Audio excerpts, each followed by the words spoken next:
Hello everyone, welcome to another new mini blog. আশা করছি সকলে খুব ভালো আছো, সুস্থ আছো। তো আজকে হলো দোলের দিন। সকাল সকাল ঠাকুর প্রণাম করে শ্বশুর শাশুড়ির চরণে আবির দিয়ে শুরু করলাম আমাদের দোল খেলা। আমার সব ছোট ছোট ননদিনীরা চলে এসছে আমাকে আবির মাখাবে বলে। আর এই যে হলো আমার শ্বশুর মশাই। তো দেখো আমার গালে তো আবির যেন দিচ্ছে না, প্রলেপ লাগাচ্ছে। তো আমি এটার একটা ছোট্ট রিলস পোস্ট করেছি, তো যারা দেখোনি অবশ্যই ফেসবুকে দেখো। আর এই যে আমার ছোট ছোট ননদিনীরা তারা দাদাভাইকে মাখাবে মোটামুটি আবির, কিন্তু যেই শেষদা ওদেরকে মাখাতে যাচ্ছে ছোট ছোট পালাচ্ছে। আর এই হলো আমার ছোট আরেক দেওর, যে আমাকে খুব ভালোবাসে। আর এই হলো আমার ছোট কাকি শাশুড়ি, যে হলো কাকি শাশুড়ি কম, তার সাথে আমার বন্ধুত্বের সম্পর্কটা অনেক বেশি। আমাদের দুজনের মধ্যে একটা খুব সুন্দর বন্ডিং আছে। আর এই হলো আরেকটা কাকি শাশুড়ি, তার গালেও আবির দিয়ে দিলাম। আর এই যে দেখো আমাকে কি করছে, এই হলো আমার আরেক কাকা শ্বশুর, যে আমাকে সারাক্ষণ আমার পিছনে লেগেই থাকে। তো ওখান থেকে গেলাম দিদার বাড়িতে, দিদা মামিকে রং দিয়ে বেরিয়ে পড়লাম।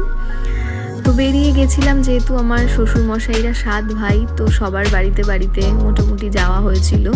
সবাইকেই যেহেতু সবার পায়ে আবির দেবো করে, তো সবার বাড়ি বাড়ি ঘুরে বেরিয়ে পড়লাম আমাদের বন্ধুদের বাড়ি, যেই বন্ধুর বাড়িতে আজকে ঠিক করা হয়েছে ভাং খাওয়া হবে।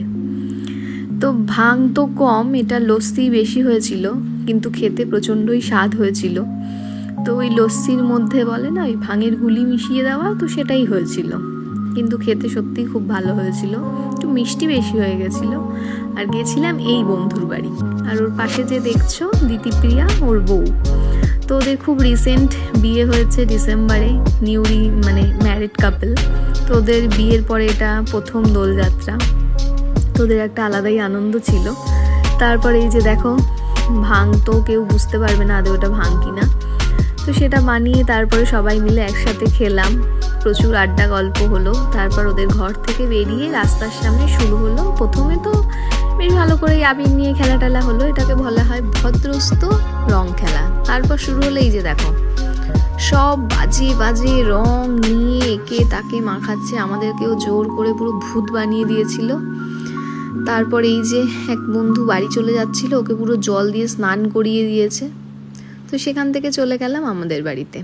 আমার মা বাবাকেও যেহেতু দেওয়া হয়নি রং, তো আমার বাবা মাকে দিয়ে ওখানে প্রণাম করে মিষ্টি খেয়ে চলে এলাম আবার বাড়িতে আমার এই 2 কাকি শাশুড়িকে বলেই গিয়েছিল ও, যে তোমরা কিন্তু স্নান করবে না, বেকার স্নান করলে আমি আবার সেই রং দিয়ে ভূত বানাবো। দেখো কেমন যেচে কীরমভাবে ওই বিচ্ছিরি কালো কালো রঙগুলো মাখাচ্ছে।